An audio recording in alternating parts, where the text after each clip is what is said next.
오늘은 야고보서 강의 8번째 시간으로 크리스찬의 언어 생활, 말에 대한 이야기를 오늘은 좀 나누도록 하겠습니다. 지난주일 행함이 없는 믿음과 행함이 있는 믿음에 대한 말씀 나누었습니다. 우리의 믿음이 행함으로 증명되지 않는다면 그것은 아무 유익도 없고 쓸모없다라고 야고보는 강조했습니다. 그러면서 행함이 있는 믿음은 이렇게 사는 것이다 라는 것을 가르치기보다는 행함이 있는 믿음을 가진 두 사람, 아브람과 라합의 예를 들면서 이 사람을 따라하면 된다라고 이미지화 시켜서 설명하였습니다. 성도 여러분, 지난 한 주간 여러분의 믿음을 증명하며 행함의 삶을 사셨습니까? 예, 그렇게 사셨으리라고 믿습니다. 오늘부터 새로운 한 주간의 삶을 살 것입니다. 다시 한번 믿음의 허리띠를 조이십시오. 그리고 여러분들 행함이 있는 믿음으로 하루하루를 승리의 삶으로 만드는 성도들이 되시기를 축복합니다. 행함이 있는 믿음, 그 믿음을 세상에게, 다른 사람들에게 가장 쉽게, 현명하게, 그리고 아주 자주 보일 수 있는 방법이 무엇일까? 말에 있습니다. 언어 생활에 있습니다. 성도들의 신앙을 테스트할 수 있는 가장 좋은 리트머스 시험지가 뭔가? 그거는 언어 생활, 말에 있습니다. 사람에게 있어서 말의 문제는 너무 중요하고 심지어는 심각하기까지 합니다. 예수 그리스도를 믿어 하나님의 자녀가 되는 순간 우리의 언어, 말의 습관은 달라져야 합니다.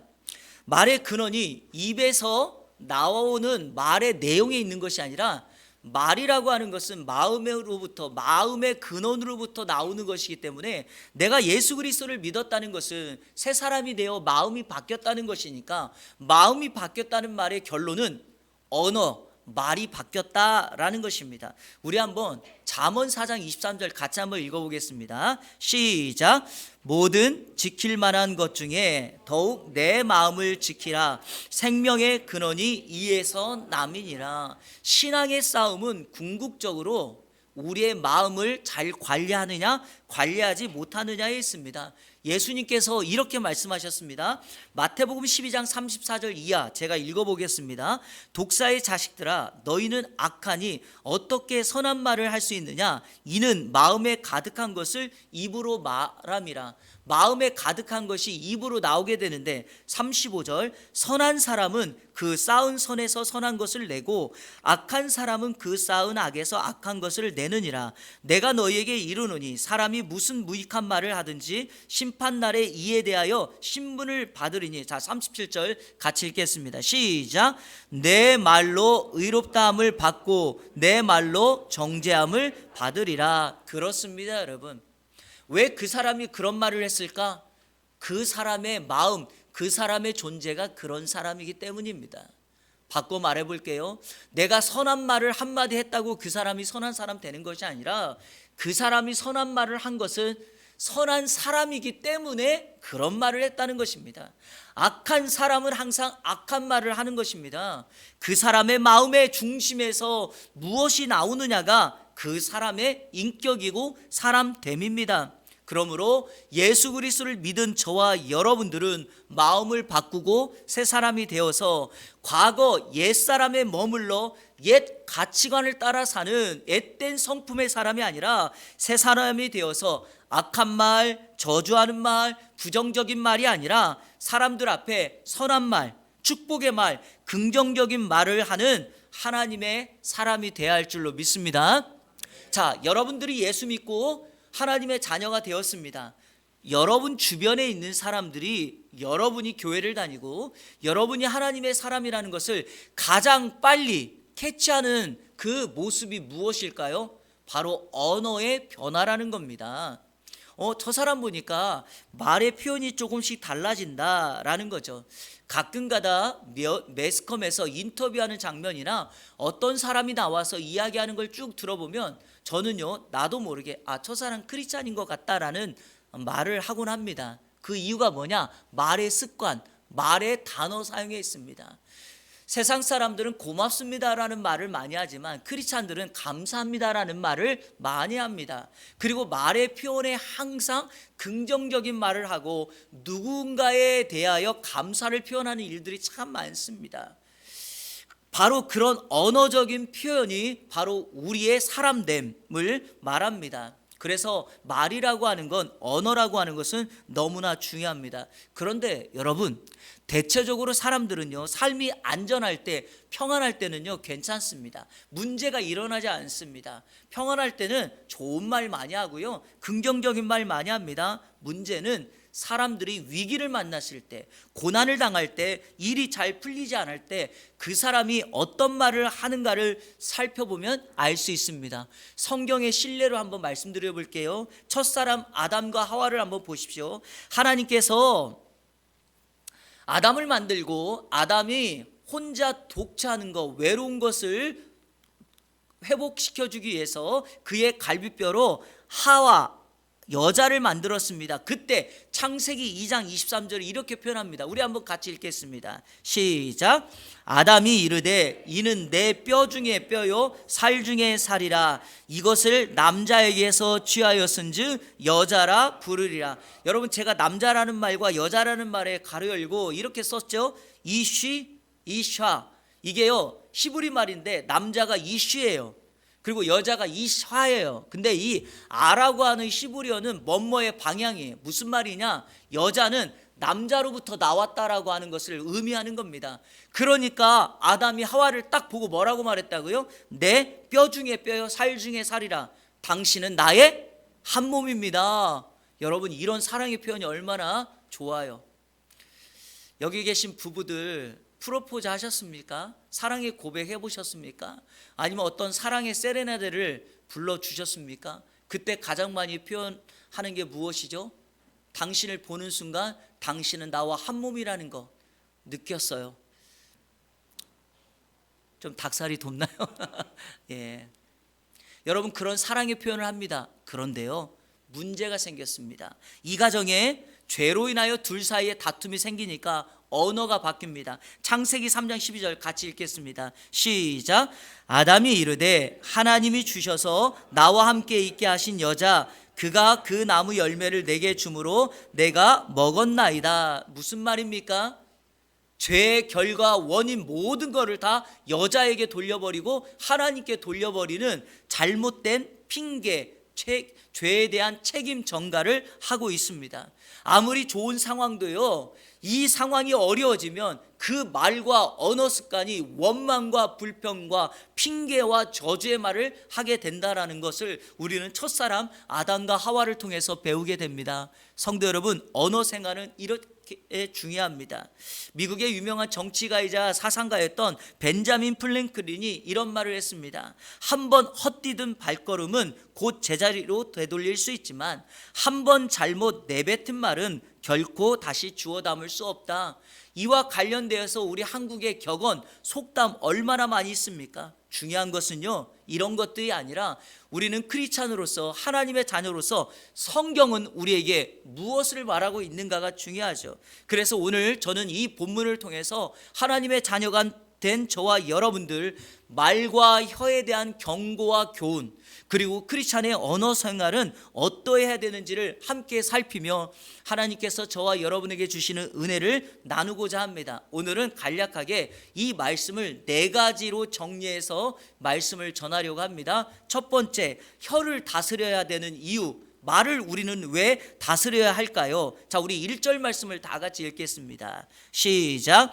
내 형제들아, 너희는 선생된 우리가 더 큰 심판을 받을 줄 알고 선생이 많이 되지 말라. 야고보는 흩어져 살고 있는 유대인들, 그러니까 성도들에게 이와 같은 권면합니다. 너희들 선생이 많이 되지 말라라고 말합니다. 그러면서 왜냐하면 그 선생에게는 더 큰 심판이 있기 때문이다. 더 큰 심판을 받을 줄 알고 선생이 되지 말라라고 말합니다. 그런데 여러분 안도감이 드시지요? 나는 선생이 아니니까 괜찮다라고 말할 수 있겠지만 그렇게 생각하는 것은 큰 오산입니다.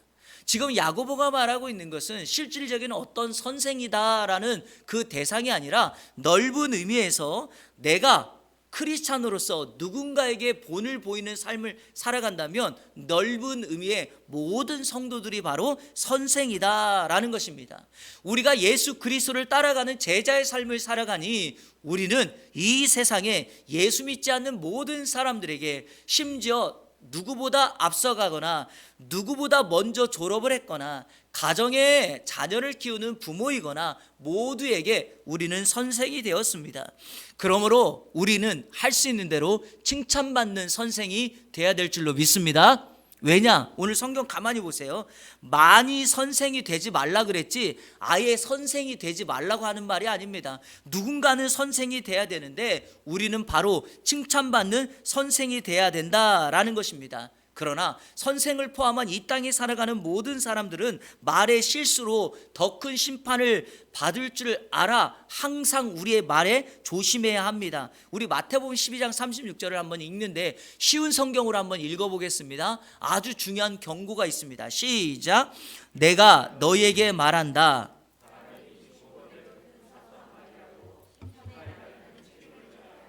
그렇습니다, 여러분. 경고가 되십니까?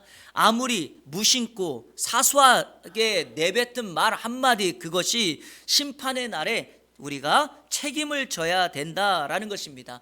더욱이 내가 쉽게 뱉은 말이 누군가에게 격려가 되고 힘이 되었다면 괜찮겠지만 누군가에게 상처가 되고 칼로 찌르는 듯한 아픔을 우리가 주었다면 우리는 반드시 그에 대한 책임을 지게 되어 있다라는 것입니다. 그러니까 오늘 성경 2절에는 이와 같은 말을 합니다. 반대의 경우인데요, 말의 실수가 적으면 그 사람은 온전한 사람이 될 것이다. 2절을 제가 읽겠습니다. 우리가 다 실수가 많으니 만일 말에 실수가 없는 자라면 곧 온전한 사람이라 능히 온몸도 굴레 씌우느니라. 신앙에 성숙한 사람은요, 말뿐만 아니라 몸을 잘 다스릴 수 있는 사람입니다. 신앙에 성숙한 사람은 말에 권세, 권위가 있음을 알아 그 말의 능력을 깨닫습니다. 그리고 이미 야고보는요 1장 19절에 이 말하는 부분에 대해서 뭐라고 우리에게 교훈을 주셨냐면, 듣기는 속히 하고 말하기는 뭐하라? 더디하라고 말했으니 우리는 할 수만 있다면 누군가의 말을 잘 경청하고 말하는 것은 더디하는 저와 여러분이 될 수 있다면 우리는 더 큰 심판을 받지 않고 하나님 앞에 칭찬받는 믿음의 여정을 앞서 나가는 귀한 선생님이 될 줄로 믿습니다. 혀를 다스려야 될 이유를 설명했습니다. 자, 두 번째, 여러분 혀에는 힘이 있습니다. 혀는 능력이 있다는 것을 한번 말해 보겠습니다. 자, 먼저 질문해 볼게요. 여러분이 혹시 하는 말, 여러분이 입으로 하는 이 말의 혀 정말 강력한 힘이 있다고 생각하십니까? 그렇게 생각하십니까? 그렇다면 여러분, 말할 때 우리는 생각 없이 말하거나 무심코 내뱉는 말을 해서는 안 됩니다. 제가 과거에 한번 여러분에게 소개했던 우리 대한민국의 외상센터, 응급센터 의료시설 확충을 위하여 자신의 생애를 희생하고 있는 이국종이라고 하는 의사가 있습니다. 얼마 전에 아주대학교 외상센터를 관두셨죠. 그의 아버지는 6.25 참전 용사셨습니다. 한쪽 눈을 잃어버렸고 팔과 다리에 장애를 입어서 국가유공자 2급이 되었습니다. 어릴 때부터 친구들에게 병신의 아들이라고 하는 놀림을 당하며 살았습니다. 그리고 가난으로 인하여 아들을 뒷바라지하지 못하는 아버지는 늘 술을 마시고 아들에게 미안하다 미안하다라는 말을 되풀이하였습니다. 이 이국종이 중학생이 되었을 때 축농증이 너무 심해서 병원에 가서 치료를 받습니다. 치료를 받고 그 문진서를 쓸 때 국가 유공자의 복지 카드를 딱 내밀면 간호사들이 우리 병원에서는 너를 치유할 수 없다라고 말하면서 다른 병원으로 돌려보내며 복지 카드를 내는 순간 얼굴색이 바뀌는 싸늘한 반응을 보이며 문전박대를 참 많이 당하였습니다. 그때 청소년 이국종의 마음에 이 사회 불공평하다, 이 나라는 나라를 위하여 희생하는 사람들에게 합당한 대접을 하지 못한다라고 하는 사회에 대한 반항심이 생기게 되었습니다. 그러다가 이국종이 한 병원에 갔는데 거기에서 이학산이라고 하는 외과 의사를 만나게 됩니다. 그리고 입구에서 이 이국종이 아버지의 유공자 복지 카드를 딱 내밀자마자 이 이학산 의사가 이렇게 말하는 것입니다. 너는 아버지가 정말 자랑스럽겠구나 라는 말을 합니다. 그러면서 이 이국종에게 진료비도 받지 않고 축농증을 치료해주면서 이와 같은 말을 합니다. 열심히 공부해서 아버지처럼 꼭 훌륭한 사람이 되어라 라고 격려의 말을 해주었습니다. 그런데 성도 여러분, 이 한마디가 이국종을 살렸습니다. 이 한마디가 이국종을 우리나라에서 외상센터를 세우는데, 공헌하는데 그 한 인생을 세우는 역할을 하게 되었습니다. 그 한마디. 그래서 이국종이 이때 결심한 게 이거죠. 의사가 되어 가난한 사람을 돕자, 아픈 사람을 위하여 봉사하며 살자. 그가 강연에서 그의 철학을 다음과 같이 소개합니다. 의사로서의 갖는 철학, 삶의 원칙. 환자는 돈 낸 만큼이 아니라 아픈 만큼 치료받아야 한다. 여러분, 그가 이와 같은 결정을 하고 이와 같은 사회에 지대한 영향력을 끼칠 수 있도록 가졌던 그 과정에 바로 이 학산이라고 하는 의사의 말 한마디, 바로 내 아버지 정말 자랑스럽겠구나라고 하는 그 말이 그 사람을 살렸다라는 것입니다. 성도 여러분, 말은 정말 이렇게 강력한 힘이 있습니다. 오늘 본문을 한번 볼까요? 3절 이하에 보면은요, 혀의 힘에 대한 세 가지의 이미지를 우리에게 소개합니다. 자, 3절에서는요, 그 거친 제어할 수 없는 그 말에 입에 재갈을 딱 물리는 순간 그가 어떻게 됩니까? 그 조련사에게 제어됩니다. 4절에 보니까 정말 사이즈가 어마어마하게 큰 배가 작은 키 하나를 붙들고 있는 사공에 의해서 조절되어집니다. 5절에 보니까 작은 불씨 하나가 온 산맥을 불태우는 거대한 힘을 가지고 있다라고 말합니다. 성도 여러분, 아무리 강한 힘이 있어도 그 힘이 제어만 된다면 문제가 일어나지 않을 것입니다. 그런데 문제는 그 힘을 제어할 수가 없는데 바로 우리의 혀가 그렇다라는 것입니다.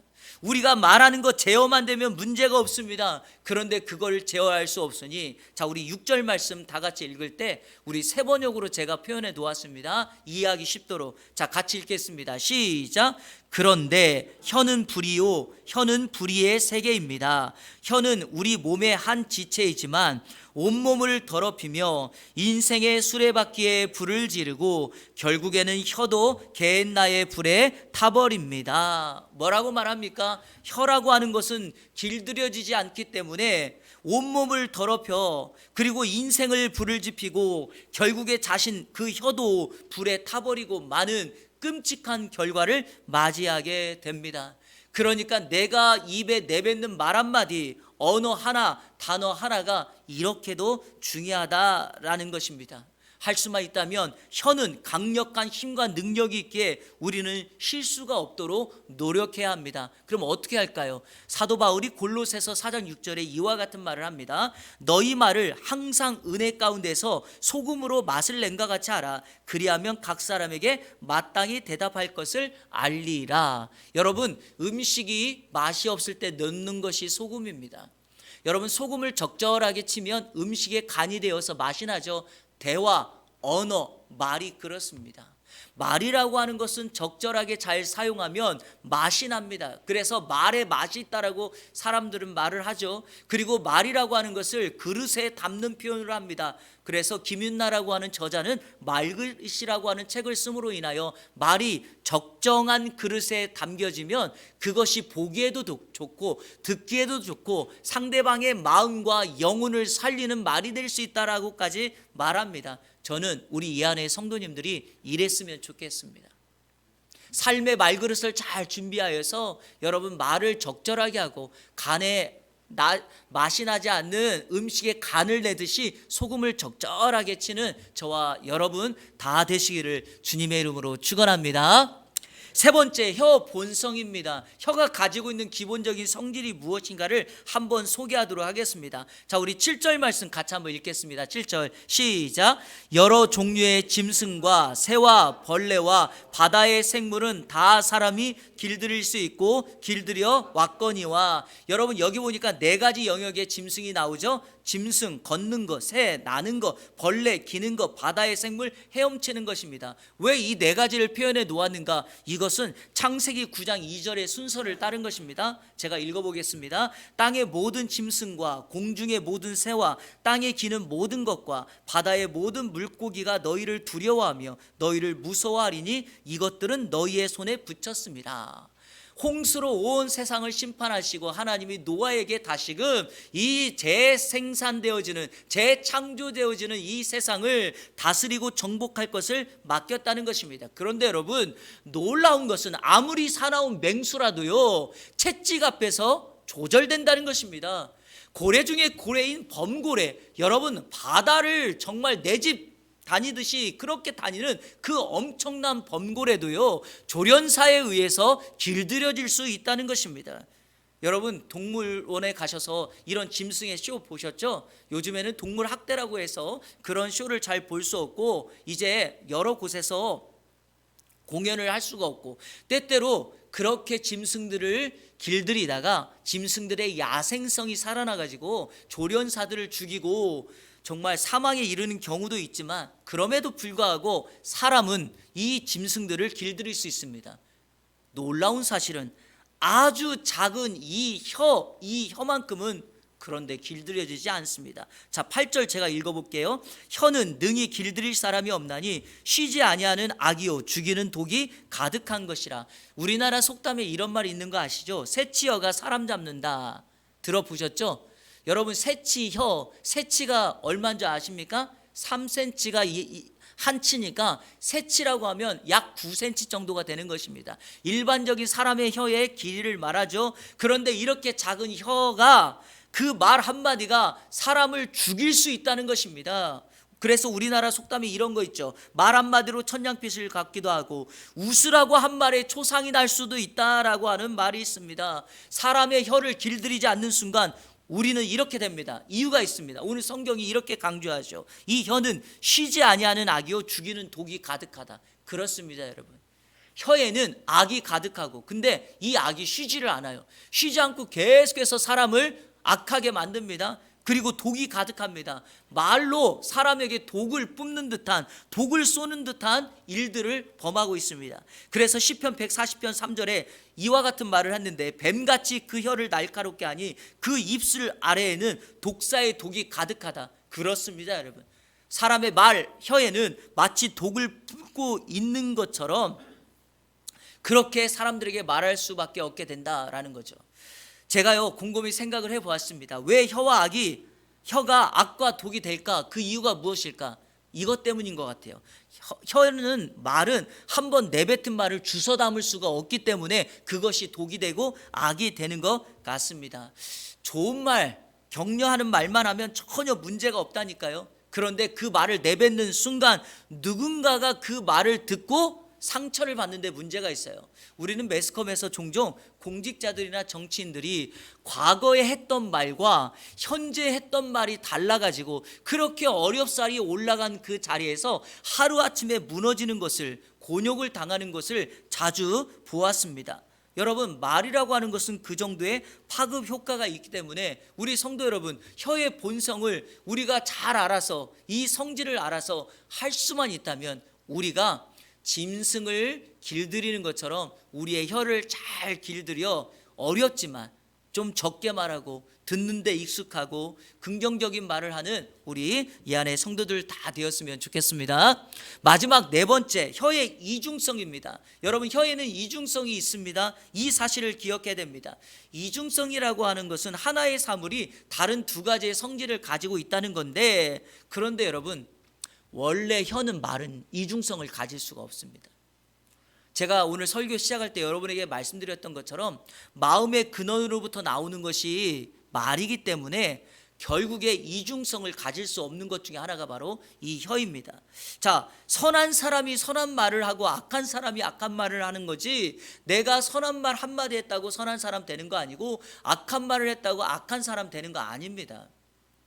무슨 의미인가? 자, 그 사람의 마음 상태가 문제라는 거고 존재가 문제라는 겁니다. 오늘 성경 9절 10절 제가 읽어볼게요. 이것으로 우리가 주 아버지를 찬송하고 또 이것으로 하나님의 형상대로 지음받은 사람을 저주하나니 한 입에서 찬송과 저주가 나오는도다. 내 형제들아, 이것이 마땅하지 아니하니라. 여러분, 혀로 사람을 저주하지 말아야 될 이유는 그 사람이 하나님의 형상대로 지음받은 사람이기 때문이라고 말합니다. 그런데 중요한 것은요, 우리가 말로 누군가를 저주하면 우리는 그것을 저주만 하는 것이, 저주했다가 찬송했다가 저주했다가 이렇게 할 수가 없다라는 것입니다. 그래서 이렇게 표현하죠. 내 형제들아, 이것이 마땅하지 않다, 옳지 않다, 있어서는 안 될 일이다. 내가 하나님을 찬송했다면 그 입으로 계속해서 누군가를 축복하고 하나님의 받은 복을 누군가에게 흘려보내는 일을 해야 되지, 갑자기 찬송했다가 저주했다가 이렇게 할 수 없다라는 것입니다. 야고보는 한 가지를 더 강조합니다. 자신의 삶의 주변, 팔레스타인 주변에 있는 자연 환경을 인용하는데, 자, 11절과 12절에 이런 말이 있습니다. 한 샘이 있는데 여러분, 그 샘에서 단물과 쓴물이 같이 나오는 경우는 없다는 것입니다. 여기 샘이라는 것이 근원을 말하는 거거든요. 물의 근원에서 어떤 물을 내보내느냐가 그 물의 맛을 내는 거죠. 그러니까 샘의 근원에서는 한 물만 나오는데 어떻게 물 맛이 쓴물과 단물을 낼 수 있겠고, 자, 또 주변에 있는 과수원의 예를 들면서 포도나무가 있는데 그 포도나무가 포도 열매를 맺는 게 맞지, 포도나무에서 감람나무와 무화과 열매를 맺을 수 있겠냐는 거예요. 그거 안 된다는 겁니다. 두 가지를 못 한다는 것이 바로 하나님의 말씀입니다. 혀가 그렇다는 것입니다. 성도 여러분, 혀라고 하는 것, 말이라고 하는 것은요, 우리의 마음의 근원으로부터 나오는 거기 때문에 두 가지를 같이 할 수 없습니다. 이 시간 축복하는 것은, 그러므로 우리 성도들의 마음의 근원이 우리 주님을 닮은 새 마음이 되어서 우리의 입으로부터 일관성 있게 한 가지, 즉 축복의 말을 하고 긍정적인 말을 하는 저와 여러분 되시기를 축복합니다. 자, 질문해 볼게요. 자, 여러분, 샘이 두 가지의 맛의 물을 낼 수 있습니까? 없습니까? 없죠. 한 나무에서 다른 열매를 맺을 수 있습니까? 없습니까? 없죠. 그러면 11절과 12절에 야고보가 성도들에게 했던 이 질문의 대답은 예스입니까? 아니오입니까? 아니오이죠. 무슨 말이냐? 성도의 언어는 하나의 일관성으로 집중하여 나갈 때 우리의 믿음이 위선되지 않고 참된 믿음인 것을 사람들에게 증명할 수 있다라는 것입니다. 다시 말합니다. 우리 성도 여러분이 가정이나 일터나 사업장에서 여러분의 마음에 새 마음으로 성령의 지배를 받음으로 여러분이 말로 하나님 앞에 살아가는 것처럼 사람들을 축복하고 격려하는 그 삶을 일관성 있게 살아간다면 주변에 있는 사람들은 우리의 신앙을, 저 사람은 진짜 믿음의 사람이야 라고 강조하고 있다는 것입니다. 흩어져 살고 있는 성도들이 고향으로 돌아가지 못하고 예루살렘에 있는 성전에서 예배하지 못함으로 인생의 안타까움을 가지고 있는데 야고보가 이렇게 말합니다. 아니야, 언젠가는 하나님이 너를 그곳으로 돌려보낼 것이니까 지금 있는 곳에서 너희 마음의 변화를 받은 그 마음으로 사람들을 축복하며 언어 생활을 바르게 할 수 있다면 사람들은 너를 통하여 예수님을 만나고 너는 하나님의 축복을 받을 거야 라고 말하고 있습니다. 말씀을 정리하겠습니다. 오늘 말씀을 정리하면서, 그러면 크리스찬의 언어 생활, 우리의 언어를, 우리의 혀를 변화시키고 바꿀 수 있는 좋은 대안 4가지를 여러분에게 제가 제안으로, 방법으로 오늘 제시하도록 하겠습니다. 첫 번째, 한번 따라해 볼까요? 축복의 말을 하라. 여러분, 사람들 만날 때마다 할 수 있는 대로 축복하는 말을 하시기를 축복합니다. 하나님의 사람 성도는 이 세상을 축복하는 왕 같은 제사장이요, 하나님 앞에 거룩하게 구별된 예배를 드리는 바로 거룩한 제사장입니다. 성도의 말에는 권세가 있기에 내가 말로 누군가를 축복하면 그 축복이 그 사람 위에 임하게 되고, 만약에 여러분 그 축복이 그 사람에게 임하지 않는다면 내가 한 그 축복의 말은 돌아와 나에게 임하게 될 것입니다. 그러므로 여러분 그 주변에 있는 사람들을 축복하는 저와 여러분 되시기를 축원합니다. 옆 사람 한번 보십시오. 당신은 하나님의 사람입니다. 축복하겠습니다. 당신은 하나님의 사람입니다. 한 번 더 이렇게 축복하겠습니다. 당신을 통하여 세상은 변합니다. 시작. 여러분, 아이들에게, 우리 자녀들에게 이런 축복 많이 해주시길 바랍니다. 엄마가 무심코 내뱉은 한마디가 아이의 귓전에 들리면 그 아이는 그것이 그 마음을 찔러 더 이상 자랄 수 없고 일어설 수 없는 저주와 실패의 말이 됩니다. 하지만 매 순간마다 그 아이를 축복하고 그 아이가 하나님의 사람으로 자랄 수만 있다면 우리의 축복의 말이 그들의 인생에게 자리 잡아서 엄마가, 아빠가 우리를 위하여 축복하고 기도하고 있음에 우리 아이들은 힘을 얻어 이 세상에 하나님의 사람으로 우뚝 서게 될 줄로 믿습니다. 두 번째, 여러분 중요합니다. 비언어를 사용하고 말의 소리를 부드럽게 하라. 이거 한번 따라해 보세요. 비언어를 사용하라. 말의 톤을 부드럽게 하라.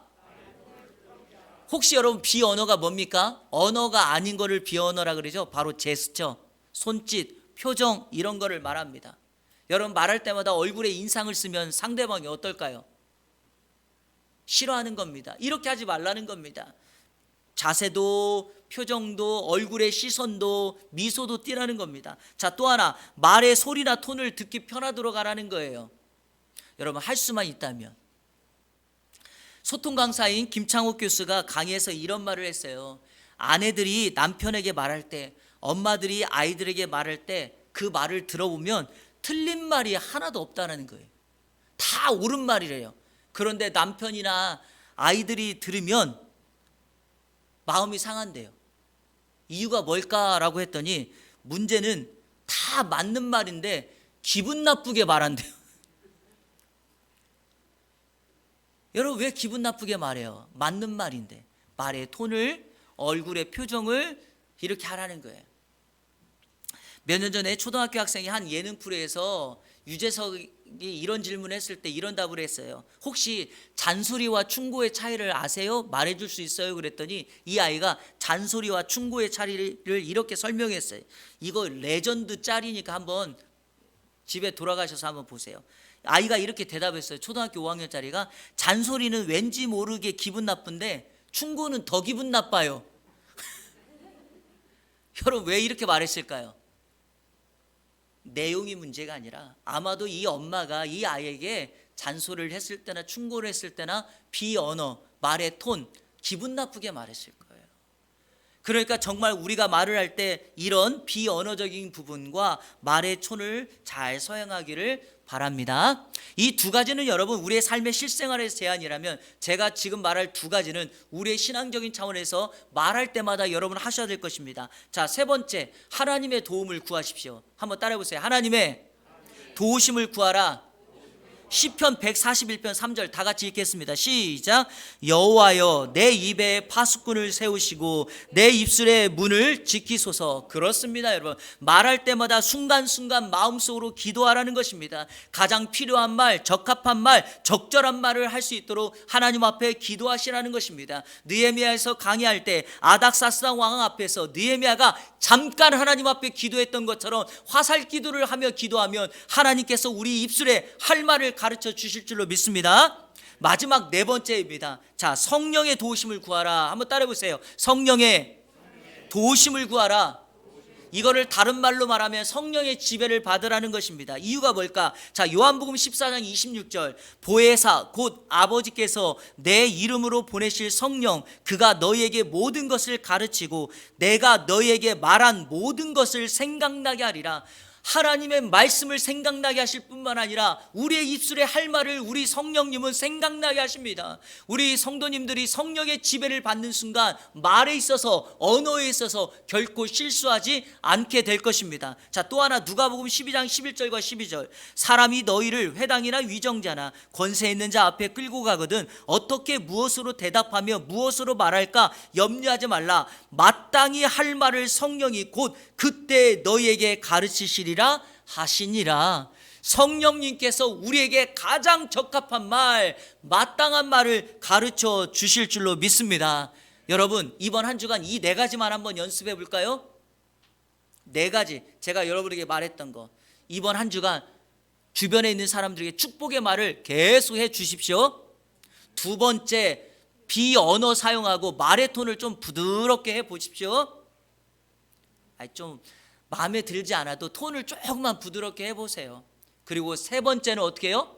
하나님 앞에 순간순간마다 기도하시고 성령님의 지배를 받아 내 입술에 할 말을 딱 가르쳐 달라고 우리 주님께 요청하면 우리의 혀가 제어될 것입니다. 말의 실수가 줄어들 것입니다. 그리고 우리는 온전한 사람이 되어서 저와 여러분을 통하여 우리의 축복하는 말로 교회, 가정, 세상, 이곳을 섬기는 왕같은 제사장의 삶을 살아가게 될 것입니다. 이번 한 주간 이렇게 충성하며 살아가는 예안의 모든 성도님들 되시기를 주님의 이름으로 축원합니다.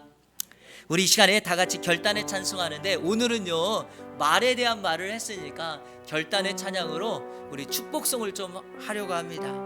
때로는 너희 앞에 어려움과 아픔이 있지만 담대하게 주를 바라보는 너의 영혼, 너의 영혼 우리 볼 때 얼마나 아름다운지, 너의 영혼 통해 큰 영광 받으실 하나님을 찬양. 그렇습니다 여러분, 사람 눈에 보이기에는 참 부족하고 약한 것이 많아 보여도 하나님이 보시는 그 영혼, 그 눈으로 우리가 그들을 바라보면 그들을 통하여 왕같은 제사장으로 세상을 축복하고 그리스도의 아름다운 덕을 선전하는 하나님의 사람이 되게 될 줄로 믿습니다. 우리 이 찬양 같이 축복하는 마음으로 찬양하도록 하겠습니다.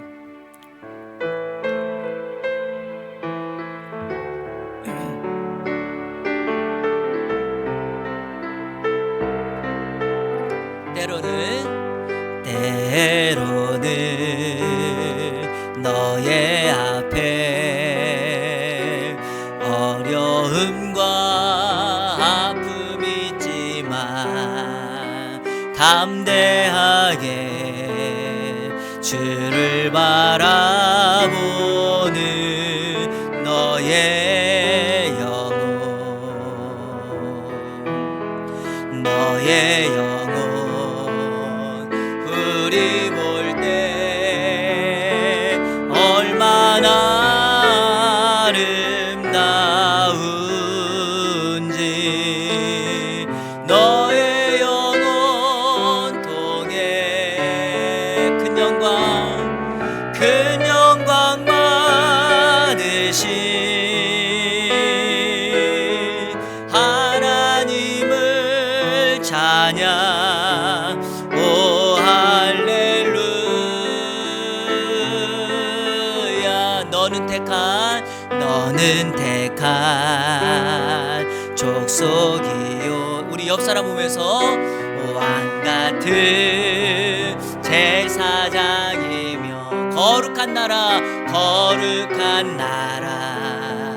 하나님의 소유된 백성. 너의 영혼 우리 볼 때 얼마나 사랑스러운지 너의 영혼 통해 큰 영광 받으신 하나님을 찬양. 오 할렐루야. 계속해서 존귀한 주 보혈이 내 영을 하시네. 존귀한 주 보혈이 내 영을 새롭게 하네. 존귀한 주 보혈이, 존귀한 주 보혈. 우리 이렇게 찬양합니다. 내 말을 새롭게 하시네. 존귀한 주 보혈, 내 마음 새롭게. 우리 한 번 더 고백합니다. 존귀한 주 보혈이, 존귀한 주 보혈, 내 생각 새롭게 하시네. 존귀한 주 보혈, 내 기도 새롭게 하네.